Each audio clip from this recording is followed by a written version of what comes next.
ગણિતમાં આપણે પ્રકરણ 7 જોતા હતા. પ્રકરણ 7માં આપણે છેલ્લે સ્વાધ્યાય 7.2નો પહેલો દાખલો કરેલો. હવે આપણે સ્વાધ્યાય 7.2નો બીજો દાખલો જોઈશું. બીજો દાખલો છે, તમારે સાબિત કરવું છે કે ત્રિકોણ ART એકરૂપ ત્રિકોણ PEN છે. ART અને PRN એ તમારે એકરૂપ સાબિત કરવું છે. તો તમને જે કેટલીક શરત આપેલી છે તેમાં કઈ શરત આપણને ઘટે છે તે આપણે લખવાની છે. જુઓ, તેમાં પહેલું, જો તમારે બા શરતનો ઉપયોગ કરવો હોય તો તમારે AR બરાબર ખાલી જગ્યા લખવું પડે. આમાં આપણને આકૃતિની પણ જરૂર નથી, આપણને જે એકરૂપ ત્રિકોણ આપેલો છે એમ જ જોવાનું. AR એટલે પહેલો અને બીજો, તો આમાં પણ પહેલું ને બીજું એટલે કે PE એટલે AR બરાબર PE લખવું પડે, બરાબર.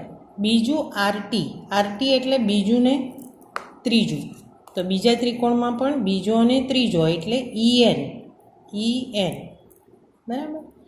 ત્રીજું આપેલું છે AT, તો AT એટલે પહેલો ને ત્રીજો અક્ષર, તો આમાં પણ પહેલો ને ત્રીજો એટલે PN. અહીંયા કઈ શરતનું પાલન થયું? તો બા બરાબર. સંગતતા કઈ કઈ આવી? તો A ને અનુરૂપ P, R ને અનુરૂપ E અને T ને અનુરૂપ N શિરોબિંદુ છે, બરાબર. અને બા શરત પ્રમાણે એ સંગતતા એકરૂપતા થાય. હવે B, જો T બરાબર ખૂણો N આપેલો હોય તો બાખુબા શરતનો ઉપયોગ કરવો હોય. શું આપેલું છે? T એકરૂપ N, બરાબર. અને શરત કઈ છે? બાખુબા એટલે બે બાજુની વચ્ચેનો ખૂણો. હવે આપણને T અને N એકરૂપ આપેલા જ છે, એટલે એ T કઈ બે બાજુની વચ્ચે છે અને N એ કઈ બે બાજુની વચ્ચે છે તે આપણે જોવાનું. તો RT તો આપી જ દીધેલી છે, તો આપણે આપણી રકમમાં જોઈએ RT, બીજું ને ત્રીજું તો એની સાથે EN, બરાબર. પછી PN એટલે આ પહેલું આપેલું છે, તો પહેલો અને છેલ્લો, આમાં પણ પહેલો અને છેલ્લો એટલે AT. PN બરાબર AT હોવું જોઈએ. તો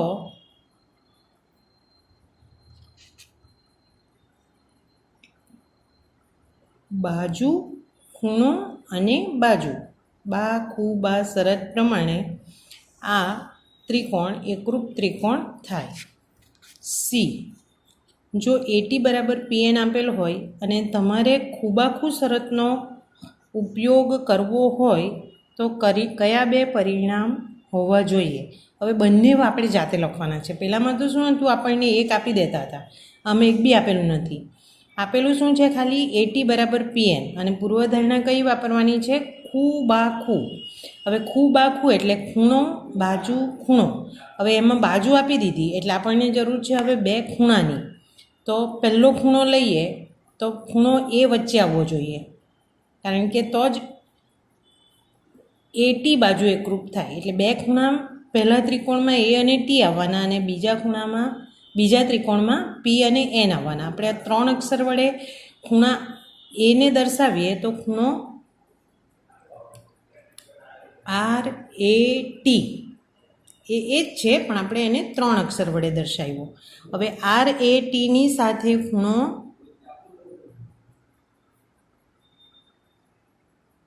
P દર્શાવવાનો છે, તો P ને 3 અક્ષર વડે દર્શાવીએ તો EPN એટલે કે ખૂણો RAT એકરૂપ ખૂણો EPN. બીજો ખૂણો કયો બતાવવાનો છે? T. હવે T ને પણ આપણે 3 અક્ષર વડે દર્શાવીએ તો T એટલે RTA અથવા તો ATR. હવે એની સાથે કયો ખૂણો એકરૂપ છે? તો N એટલે આ PNE અથવા તો ENP. PNE અથવા તો ENP 3 અક્ષર વડે દર્શાવો ત્યારે જ્યાં આગળ ખૂણો બને એ વચ્ચે આવવો જોઈએ. આ બે તમે ગમે તે આગળ પાછળ લખી શકો. એટલે કે ખૂણો PNE. એટલે કયા બે ખૂણા એકરૂપ બતાવ્યા આપણે? ખૂણો RAT એકરૂપ ખૂણો EPN અને ખૂણો ATR એકરૂપ ખૂણો PNE. આ બે ખૂણા અને આ ત્રીજી બાજુ ખૂ બા ખૂ શરતનો અહીંયા ઉપયોગ થઈ શકે. ચાલો હવે સ્વાધ્યાય 7.2નો ત્રીજો દાખલો. તમારે ત્રિકોણ AMP એકરૂપ ત્રિકોણ AMQ સાબિત કરવાનું છે. નીચેની સાબિતીમાં ખૂટતા કારણો આપો. એટલે તમને જે આપેલું છે તેમાં કઈ શરત ઘટે છે અથવા તો કઈ શરતનો ઉપયોગ થયેલો છે તે તમારે લખવાનું છે. પહેલું આપેલું છે PM બરાબર QM. અહીંયા PM બરાબર QM આપી જ દીધેલું છે. આકૃતિમાં આ નિશાની સરખા છે એમ બતાવે.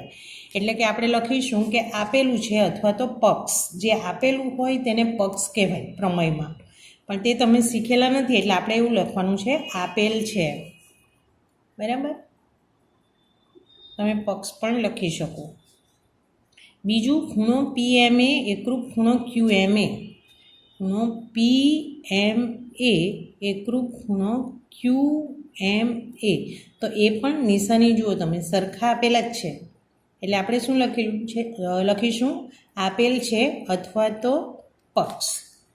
આપેલ છે અથવા તો પક્ષ. ત્રીજું આપેલું છે AM બરાબર AN. હા, AM બરાબર AM. હા, AM બરાબર AM એટલે એકની એક જ બાજુ છે. AM એ જ AM છે. એટલે આ બે જે ત્રિકોણ છે તેમાં એક બાજુ કોમન છે. એટલે કે એક જ બાજુ. આપણે શું લખીશું? એક જ બાજુ. બરાબર. ચાલો ચોથી શરતમાં આ ત્રણ શરતને આધારે ત્રિકોણ AMP એકરૂપ ત્રિકોણ AMQ. તો બાજુ ખૂણો બાજુ, બાજુ ખૂણો બાજુ, બાજુ ખૂણો બાજુ. કઈ શરતનું પાલન થયું?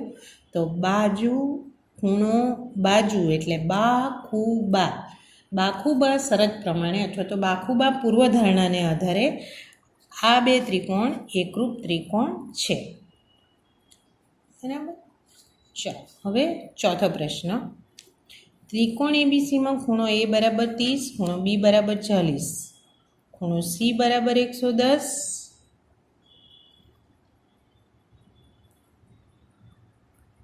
ફરીથી ત્રિકોણ ABCમાં ખૂણો A બરાબર 30, B બરાબર 40 અને ખૂણો C બરાબર 110.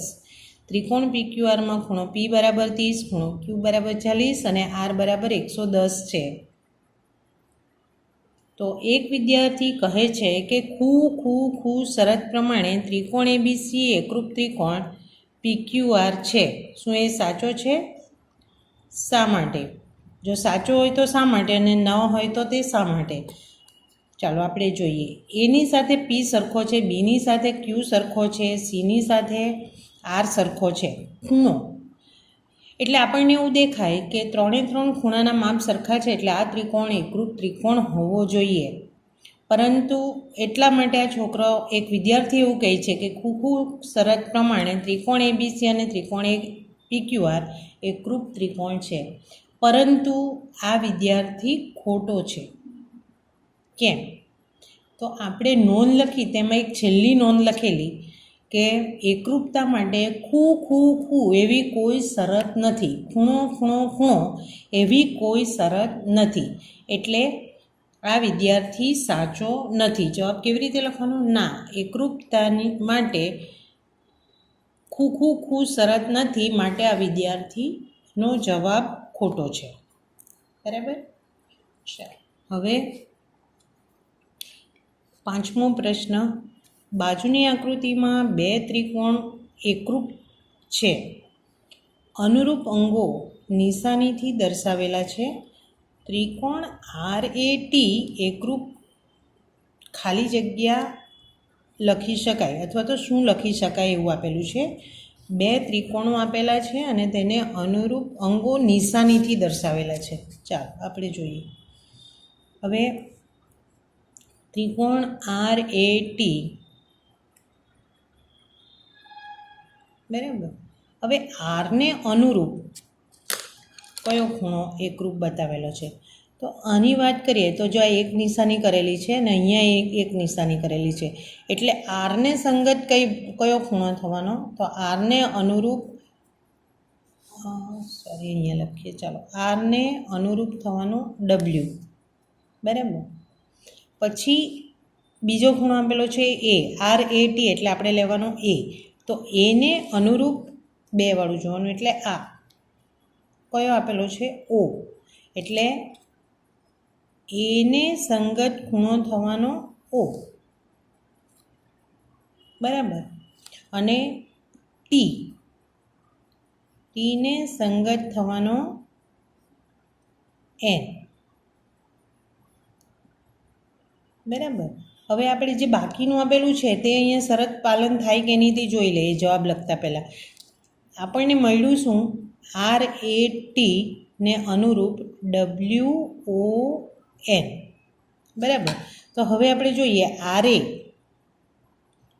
બરાબર WO છે આકૃતિમાં. તો જુઓ, RA બરાબર WO એકરૂપ છે. પછી AT ને એકરૂપ ON છે, તો છે, આપેલું છે. એટલે આપણે જે WON લખ્યું છે એ સાચું છે. એનો અર્થ એવો થયો કે ત્રિકોણ RAT એકરૂપ ત્રિકોણ WON લખી શકાય, જે સંગતતા આપેલી છે તેને આધારે, બરાબર. હવે છઠ્ઠો પ્રશ્ન, એકરૂપતાનું વિધાન પૂર્ણ કરો.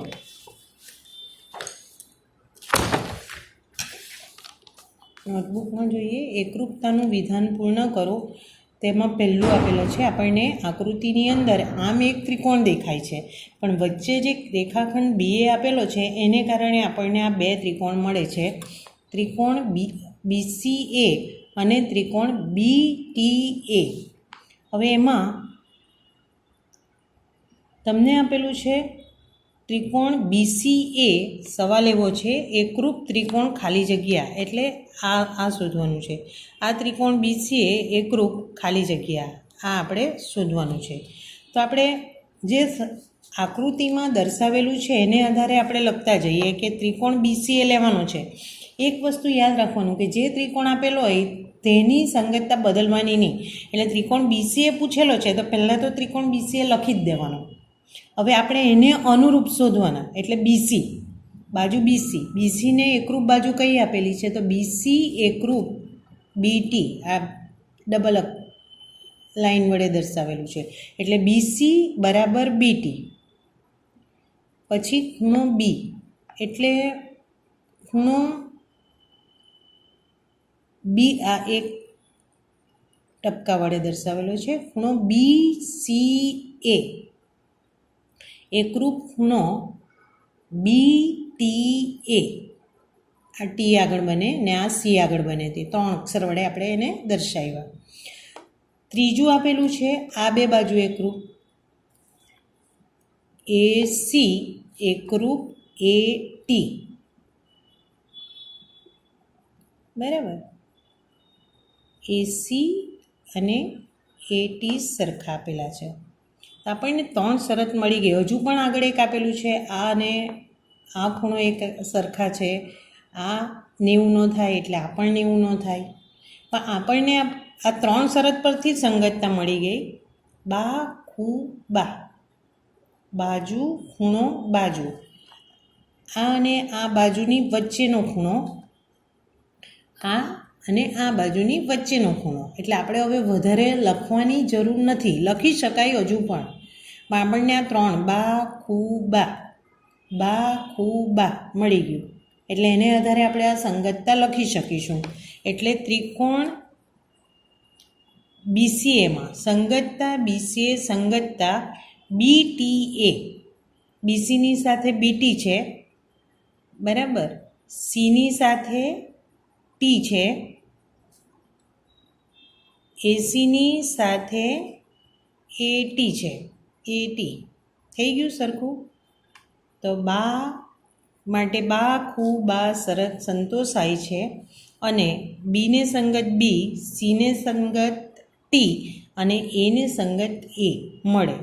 એટલે ત્રિકોણ BCA એકરૂપ ત્રિકોણ BTA થાય. બરાબર. ચાલો હવે એમાં બીજો પાર્ટ આપેલો છે, બીજો ભાગ.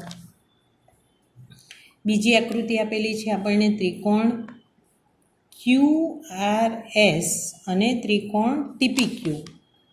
TPQ આ બે ત્રિકોણ આપેલા છે અને એ બે ત્રિકોણની અંદર QRS, આ જે ત્રિકોણ QRS આપી દીધેલો છે, હવે એને સંગત કયો ત્રિકોણ એકરૂપ છે તે આપણે સંગતતાને આધારે લખવાનું છે. એટલે આમાં કર્યું એ જ રીતે.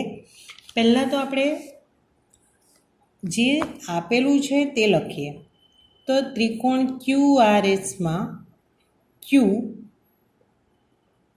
સાથે એકરૂપ ખૂણો છે T, આ નિશાની, આ અને આ. તો Q બરાબર T.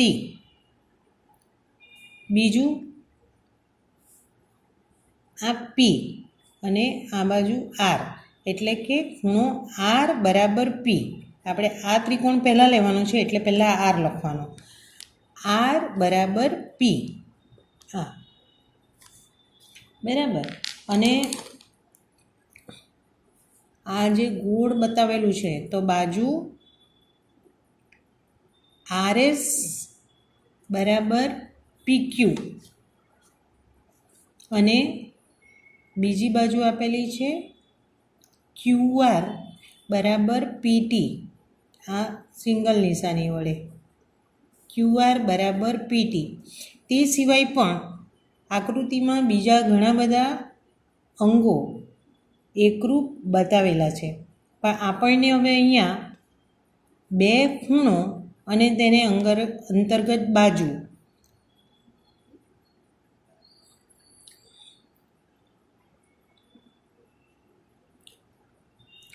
આ આપણે ખૂણો લીધો R અને બીજો ખૂણો લીધો આપણે Q, આ અને એને અંતર્ગત બાજુ QR. ખૂણો બાજુ ખૂણો, ખૂણો બાજુ ખૂણો બાજુ ખૂણો, એટલે ખૂ બા ખૂ શરતનું અહીંયા પાલન થાય. એટલે આકૃતિમાં જે આપેલું છે તેને આધારે સંગતતા QRS સંગતતા TPQ એકરૂપતા થાય. અહીંયા ખૂ બા ખૂ શરત સંતોષાય છે અને Qને સંગત T, Rને સંગત P અને Sને સંગત બિંદુ Q છે. તેથી ત્રિકોણ QRS એકરૂપ ત્રિકોણ TPQ થાય. બરાબર. તો આ થયો આપણો છઠ્ઠો દાખલો. સાતમો દાખલો આપણે કરવાના નથી. ચોરસ ખાનાવાળા કાગળ પર સમાન ક્ષેત્રફળવાળા બે એકરૂપ ત્રિકોણો દોરવાના છે. એટલે ચોરસ ખાનાવાળા કાગળ પર દોરવાનું છે. એટલે આપણે આ દાખલો કરતા નથી. પરીક્ષા માટે પણ તમારે આ દાખલાની તૈયારી કરવાની નથી. હવે આપણે આઠમો દાખલો જોઈએ. બે ત્રિકોણની એવી કાચી આકૃતિ દોરો કે જેમાં એકરૂપ ભાગની 5 જોડી હોય છતાં ત્રિકોણ એકરૂપ ન હોય. હવે શું આપેલું છે? 5 જોડી એકરૂપ. ત્રિકોણના કુલ અંગો 6 અને તેમાંથી 5 જો એકરૂપ હોય ને તો છઠ્ઠી બાજુ આપોઆપ એકરૂપ થઈ જ જાય. અને આવો ત્રિકોણ દોરવો શક્ય જ નથી કે 5 જોડી એકરૂપ ભાગની 5 જોડી એકરૂપ હોવા છતાં પણ જો એકરૂપ ન થાય એવું શક્ય જ નથી, એટલે એવી આકૃતિ દોરી શકાય નહીં. આ રીતે લખવાનું. એકરૂપ ભાગ 5 હોય છતાં ત્રિકોણો એકરૂપ ન હોય એવું શક્ય નથી, તેથી આવી આકૃતિ દોરી ન શકાય. ચાલો હવે 9મો પ્રશ્ન. ત્રિકોણ એબીસી અને ત્રિકોણ પીક્યુઆર એકરૂપ બને તે માટે અનુરૂપ અંગોની વધુ એક જોડી આપો. તમે કઈ શરતનો ઉપયોગ કર્યો તે લખો. હવે આકૃતિ આપણને આપેલી છે, જે મેં બતાવી છે, ત્રિકોણ એબીસી અને ત્રિકોણ પીક્યુઆર. બરાબર. હવે શું આપેલું છે તે જોઈએ. તો ત્રિકોણ એબીસી અને ત્રિકોણ પીક્યુઆરને એકરૂપ બતાવવાના છે. તો તેમાં આકૃતિ મુજબ ખૂણો બી એકરૂપ ખૂણો ક્યુ, કાટકોણ ત્રિકોણ છે, ખૂણો બી અને ખૂણો ક્યુ આ રીતે દર્શાવેલા જ છે. તમારી ટેક્સ્ટબુકમાં તમે જોજો તો આ રીતે દર્શાવેલા છે એકરૂપ. તે જ પ્રમાણે ખૂણો સી અને ખૂણો આર એકરૂપ બતાવેલા છે. એટલે કે બે ખૂણા એકરૂપ છે. હવે અહીંયા ખૂણો કાટખૂણો દેખાય એટલે આપણને પહેલો વિચાર આવે કે કાકબા પ્રમેયનો ઉપયોગ થયો હશે. પર કાકબા પ્રમેય પ્રમાણે એક તો કાટખૂણો એકરૂપ હોય અને સાથે કર્ણ એકરૂપ બતાવેલો હોવો જોઈએ, જે આપણી આકૃતિમાં કર્ણ એકરૂપ બતાવેલો નથી, એટલે આપણે કાકબા પ્રમેયનો ઉપયોગ કરી શકવાના નથી. તો એને માટે હવે આપણે વિચારીએ તો બાકી કયું રહ્યું? તો બે ખૂણા આપેલા છે, તો આપણે એના કરતાં એ બેની વચ્ચેની બાજુઓ, અંતર્ગત બાજુ જો એકરૂપ બતાવી દઈએ તો ખૂ બા ખૂ પ્રમેયના આધારે આ સંગતતા એકરૂપતા થાય.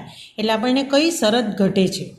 તો આ બે ખૂણા, ખૂણો બી અને સી ને અંતર્ગત બાજુ થવાની બીસી, એટલે બીસી અને આ બેની અંતર્ગત બાજુ થવાની ક્યુઆર. ક્યુ અને આર એકરૂપ બતાવેલા છે, તો ક્યુ અને આરની અંતર્ગત બાજુ થવાની ક્યુઆર. એટલે આપણે બીસી અને ક્યુઆર બંનેને સરખી બતાવીએ તો ખૂબાખૂ પ્રમેયનો ઉપયોગ થાય. એટલે આપણે લખીશું કે ત્રિકોણ એબીસી અને ત્રિકોણ પીક્યુઆરની એકરૂપતા માટે બીસી બરાબર ક્યુઆર હોવું જરૂરી છે. આ બે આપેલું છે એ લખવાનું. ખૂણો બી બરાબર ખૂણો ક્યુ કાટખૂણા, ખૂણો સી બરાબર ખૂણો આર આપેલું છે, અને આપણને ઘટે છે બાજુ બીસી બરાબર ક્યુઆર. એ જો લખીએ અથવા તો એ જો આપેલું હોય તો ખૂ બા ખૂ શરત મુજબ ત્રિકોણ એબીસી અને ત્રિકોણ પીક્યુઆર એકરૂપ ત્રિકોણ થાય. શરત કઈ શરત વાપરીએ આપણે? તો ખૂ બા ખૂ પૂર્વધારણા. આ રીતે લખવાનું. બરાબર. ફરીથી તમે આ રીતે જોઈ લો, તમારે નોટબુકમાં લખવાનું છે.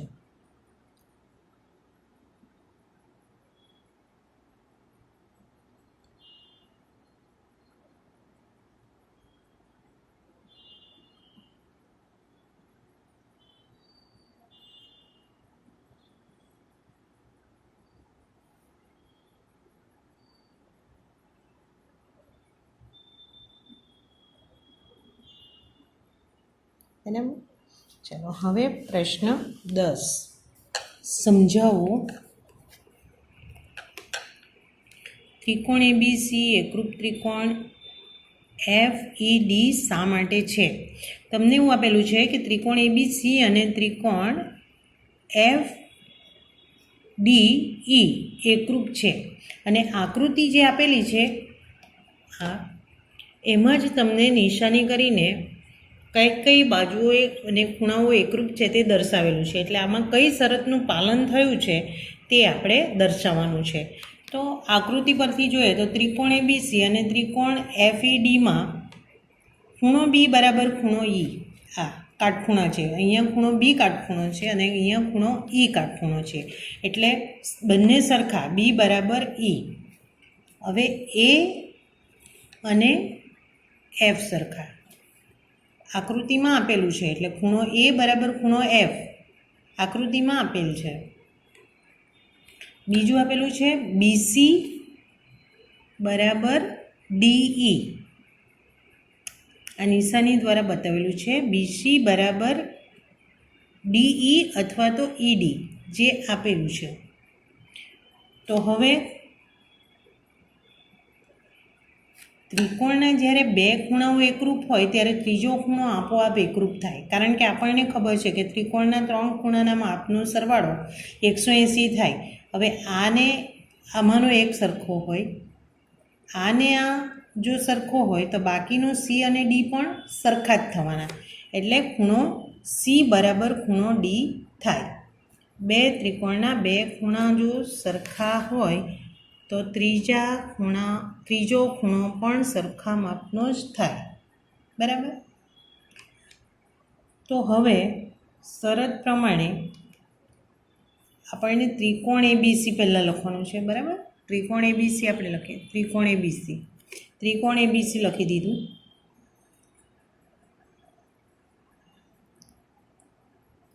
હવે એને સંગત એફ અહીંયા આપણે લખ્યું, એ બરાબર એફ એટલે પછી એ પછી બી બરાબર ઈ એટલે એફ પછી ઈ લખવાનું, અને સી બરાબર ડી એટલે અહીંયા સી ત્રીજું એટલે અહીંયા ડી ત્રીજું, એટલે ત્રિકોણ એબીસી એકરૂપ ત્રિકોણ એફ ઈ ડી થાય.